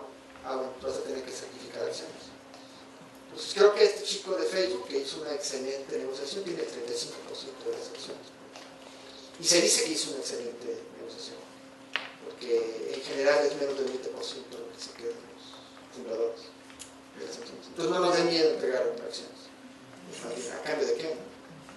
O sea, dice, soy el 35% de una empresa, ¿cuánto vale Facebook? 70 mil millones de dólares. No está mal, ¿no? ¿Eh? No está mal, ¿no? Tener el 35% de una empresa que vale 70, 80 mil millones de dólares. ¿Verdad? Entonces, ahí es donde podemos ver que las decisiones no son solo tecnológicas. Y finalizar con la capacidad de terminar un plan, ¿no? Tanto para la innovación en sí, que es lo que hemos estado realizando hoy, y a la par ver un plan para iniciar el negocio. ¿Sí? ¿Qué opinan?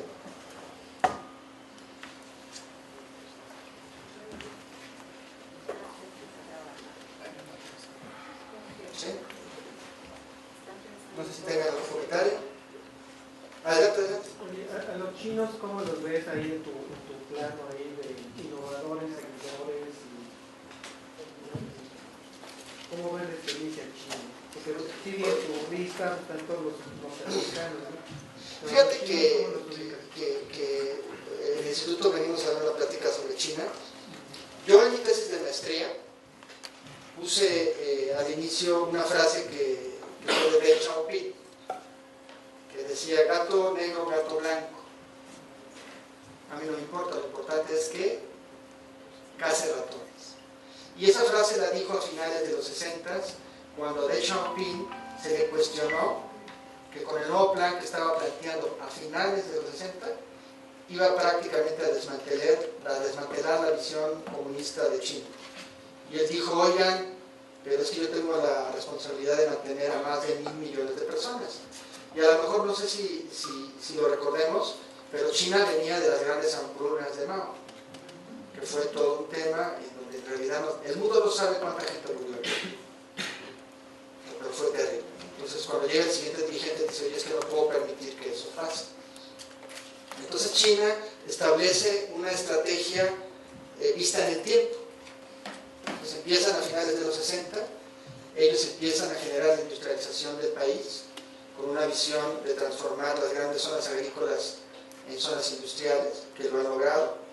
Están dispuestos a sacrificar a su gente por sueldos bajos. A lo mejor el modelo de negocio nosotros no lo conocemos bien, pero las empresas que se implantan en China no pueden ser mayoritariamente de extranjeros, tienen que tener una alianza con nacionales. Un poco lo que tenía México en los 60, la economía mixta.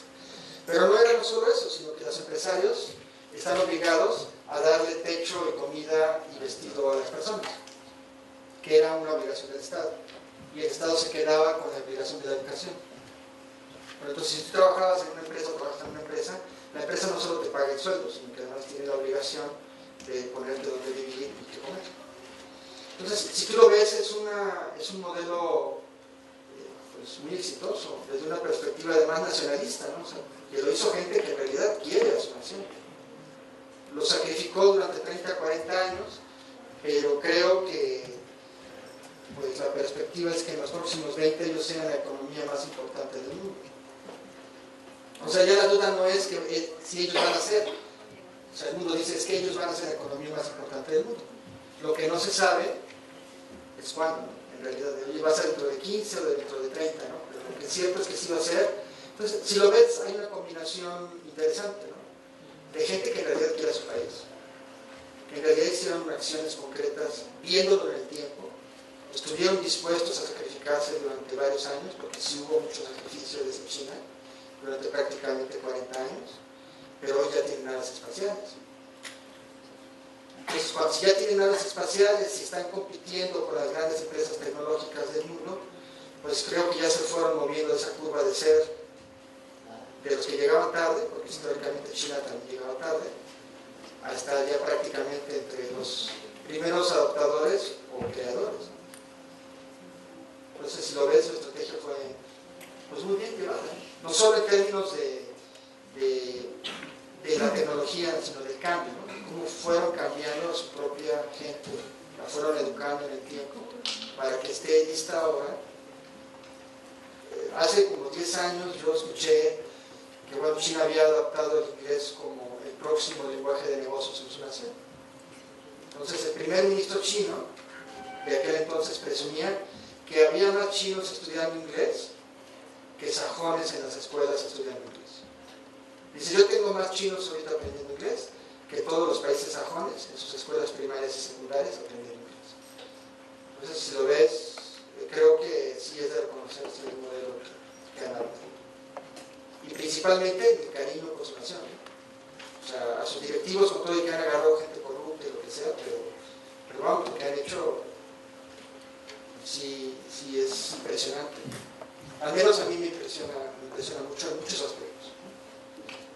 Entonces, no sé si tengan alguna duda, alguna inquietud, alguna ronda de preguntas, algo que quieran que profundicemos. ¿Eh? Claro, gracias. ¿Qué dicen, chicos? Adelante, adelante. A ver, nomás un comentario. Por ejemplo, ahorita la práctica ha sido mucho con relación a la tecnología, ¿no? Pero precisamente yo creo que hay que tener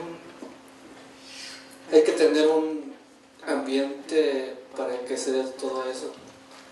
Es como un ser humano o un ser vivo que si le da las condiciones necesarias va a ser o va a alcanzar una mejor vida, ¿no? O sea, va a ser más grande. Y ahorita, por ejemplo, lo de los autos, bueno, la historia, ¿no? Que empezó primero con los de vapor, los de combustión y los eléctricos. Entonces, precisamente, cuando los de combustión fue estancado porque no había las condiciones necesarias para cambiar esa tecnología y más aún con el petróleo. Ese es mi comentario, las condiciones necesarias. Así es.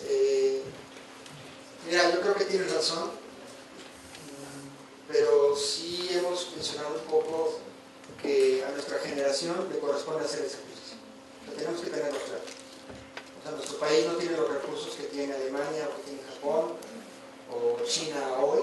Bueno, en este caso yo creo que sí tenemos los recursos. El problema es que no están bien distribuidos como tal, porque somos un país con demasiadas cosas que podemos explotar, pero desafortunadamente la corrupción que hay dentro del país es la que no impide, o más bien la que impide obtener esos recursos, porque vaya, otros países aportan a la educación, otros países aportan al deporte, otros países aportan a lo que realmente sí les va a brincar hasta ese rango de donde manejamos la tablita.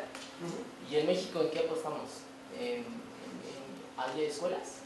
O sea, pocos son los que aportan escuelas, se reducen los presupuestos, porque es que no nos alcanza. Bueno, y entonces, realmente lo que estamos haciendo mal no es la sociedad, o sea, no es como tal la sociedad, sino ese financiamiento que la sociedad, porque la sociedad sigue pagando impuestos, la sociedad sigue generando dinero, ¿no? Éramos un país rico en petróleo, cosa que no explotamos al 100%, no porque no podamos hacerlo, sino porque hay personas detrás de eso que no lo permiten. Sí. Mira, de hecho, yo estoy ahorita, les voy a hacer un comercial. Una de las cosas que busco hacer es innovación social. Pues uno de los fenómenos que hemos estudiado mucho es el fenómeno de la corrupción. Sí, porque ¿de qué sirve que innoves? ¿De qué sirve que des ideas? Si si a fin de cuentas no hay ese respaldo en esos proyectos, vaya, porque puedes tener miles de conferencias como estas, en lo que a lo mejor, no sé, convenzas a un chico de innovar, de crear, de crecer, de lo que sea, pero a fin de cuentas vas a llegar con esa famosa rejilla de los gobiernos en el que no te va a permitir pasar más allá de eso. Sí. De hecho, mira, el emprendimiento,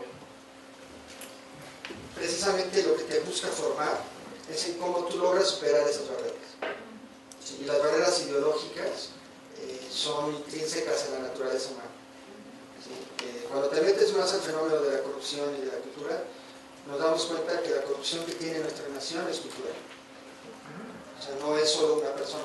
O sea, no es el político que llega y corrompe, sino es la persona que ve la oportunidad de estar ahí. Y corrompe.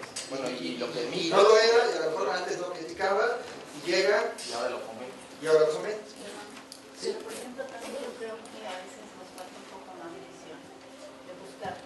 Claro. Porque, como bien dicen, hay otros gobiernos en otros países, pero también en esos mismos países también están dando la oportunidad a la gente como nosotros.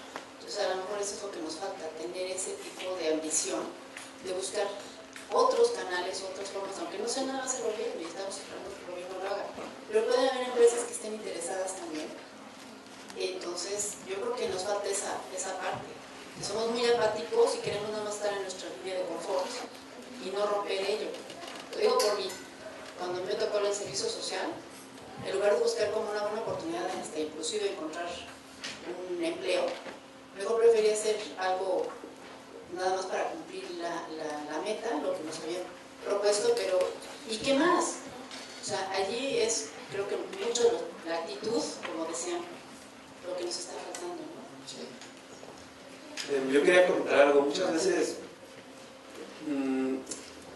dejamos de ser las barreras, las rejillas, el compañero. En la parte de innovación creo que es importante no voy a innovar porque está esto, el gobierno no me deja. No voy a innovar porque, ¿qué van a decir los demás? Si quieres innovar, no te va a importar lo que tengas que pasar. Si tú lo hubieras dicho a Mark Zuckerberg en México, y él hubiera sido mexicano y él hubiera tenido la idea de hacer Facebook, la hubiera hecho. No importa el gobierno. Eso me hace una tontería, la verdad. Sí, sí, miren, una de las cosas que yo creo que sí hemos reflexionado mucho es la parte actitudinal. No sé si me permitan pasar un video. ¿Podríamos pasar el video, por favor? Sí, me permiten un comercial de una de las cosas que estamos haciendo. Y les voy a platicar el por qué la estamos haciendo. Que va en esto, ¿no? En esto que estamos platicando. De, oye, ¿cómo logro centrar otra idea en las personas? Desde jóvenes. En nuestra comunidad podemos ver situaciones que sentimos que pueden mejorar. Basura tirada en la calle, que no se cuida el agua de forma adecuada, el maltrato a los animales, alguien que moleste a algún compañero sin razón. Existen personas que no cuentan con los recursos suficientes o alguna otra situación que consideremos debe ser mejor. Para dar solución a estas situaciones, se necesitan personas con la intención de poner su talento para proponer soluciones y llevarlas a cabo. Es por esto que Crea Más, gracias al apoyo de la Embajada de los Estados Unidos en México, tiene el gusto de invitarte a participar en el concurso App Challenge México, el cual está dirigido a jóvenes como tú que se encuentran estudiando la secundaria o preparatoria y están inscritos en alguna de las instituciones públicas o privadas del sistema educativo de la República Mexicana, avalados por el Gobierno de México. El objetivo principal del concurso es atraer el interés de los jóvenes en el desarrollo de aplicaciones tecnológicas que busquen la solución de algún problema social en nuestro país. Por esto te convocamos a que nos aportes tus ideas y las expreses en el desarrollo de una aplicación que resuelva una situación o problema social que consideres que afecta a tu comunidad. Solo desarrolla un video de entre 1 y 4 minutos en el que expliques qué problema social ayuda a resolver tu aplicación, qué es lo que hace, en qué herramienta la desarrollaste y qué estás haciendo para que se use tu aplicación. Ven, participa y pon tu talento para que nuestro México sea cada día mejor. www.appchallengemexico.mx. Entonces, yo me atrevería a decir que esto que estamos reflexionando es cómo rompemos un paradigma. Perdón. Tendría que ver un poco, darse cuenta que es aquello de lo que mencionaban, no solo es de México, sino es de manera internacional. Es más de una sociedad postmoderna. A veces la falta de identidad de las personas y a veces las empresas se solo usan a su favor. Hablaba de lo de Apple y Realmente el éxito es de cómo nos hace ver la necesidad, creer que tenemos una necesidad por esos aparatos. Que a partir de nuestra falta de identidad pensemos que una marca o un producto nos da esa identidad. Y pues ellos lo usan a su favor. Como sociedad podríamos ocuparlo para mejorar en muchos aspectos si nos diéramos cuenta de ello. Sí, entonces precisamente una de las cosas que estamos buscando darle la vuelta es cómo generamos un nuevo paradigma. Y una de las cosas es generar esos espacios en donde nosotros podamos expresar nuestra inquietud. O sea, primero tenemos que tener claro de que las cosas no van a ser regaladas, van a requerir un esfuerzo, que no podemos hacerlo solos. Tratando de hacer un resumen de lo que hemos reflexionado. Tengo que aprender a colaborar, tengo que aprender a relacionarme con gente que a lo mejor piensa radicalmente distinta que yo, pero que yo sé que la necesito. Y eso es saber negociar. O sea, negociar no es estar con mis amigos con los cuales me llevo bien, sino estar con las personas con las cuales debo de estar. No hay que perder de vista que si yo quiero hacer negocios, tengo que tener intencionalidad.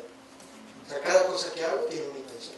O sea, no lo estoy haciendo así nada más porque se me ocurrió hoy en la mañana y ya estuvo, ¿no? Ay, es que él sí me cae bien y así me dice que a todo que sí, y no voy con él, ¿no? O sea, es una intención. O sea, acuérdense que esto es una competencia al final. Eso también es algo que a nosotros como nación nos ha dolido mucho. ¿Por qué? Porque culturalmente éramos radicalmente distintos. O sea, los países prehispánicos, su forma de construir las relaciones y de interactuar era diferente. Otra cosa. O sea, si los europeos no hubieran descubierto América en ese, seguramente nosotros, 500 años después, hubiéramos llegado a otro lado. ¿Por qué? Porque sus ideas, sus creencias eran otra cosa. ¿Sí? Entonces, pero nos descubrieron. La realidad es que nos descubrieron. Entonces estamos nosotros ya en el mundo occidental y nos ha costado mucho trabajo entender esa manera de interrelacionar. Entendiendo todo esto y regresando a las bases de la cultura del esfuerzo con intención, por eso yo empecé diciendo, oye, ¿tú cómo te ves en 20 años? Porque ¿qué es lo que más importa? Eso. O sea, si tú te ves a lo mejor en un espacio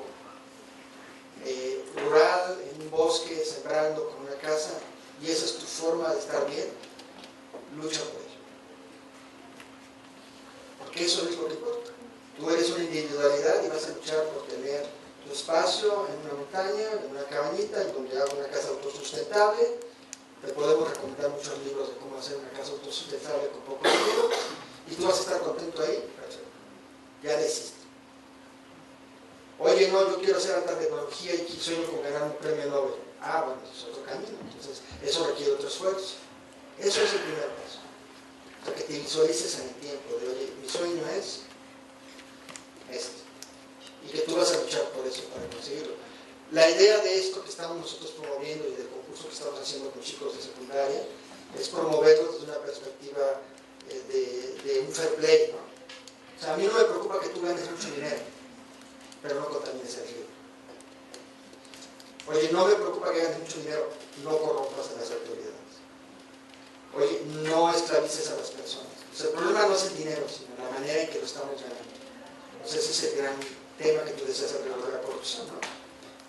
Y es ahí en donde ya nos movemos a ser parte de un entorno. Entonces ya no estoy yo solo pensando en mí, después en mí y al final en mí. Sino de, oye, sí quiero ganar dinero, pero pues tengo un chico que es un buen diseñador, tengo otro que tiene excelentes relaciones, tengo un amigo que es amigo de Carlos Slim de toda la vida, entonces ¿qué creen? Podría ser, ¿no? En una de esas, ¿no? O como me refiero, en una de esas, ¿no? Se puede dar, ¿no? Entonces, esas son las cosas. Y es ahí en donde cosas buenas pueden empezar a suceder en nuestras vidas, pero llevémonos en la mente la cultura de los otros y del fair play. ¿Qué saben lo que es el fair play? Juego limpio. Vamos a jugar limpio, sí se puede. Entonces, pues, si no discurren algo más, muchas gracias por haber venido, por haber tenido la paciencia, y ya saben que tienen mis datos. A ver, aquí les puse esto, ¿no? Pues ya vístanse, ¿no? Vamos a la cancha. ¿Qué dicen, no? Como en el fútbol, ¿no? Dicen, vístate, a la cancha. ¿Vale? Pues muchas gracias. Y ahí está.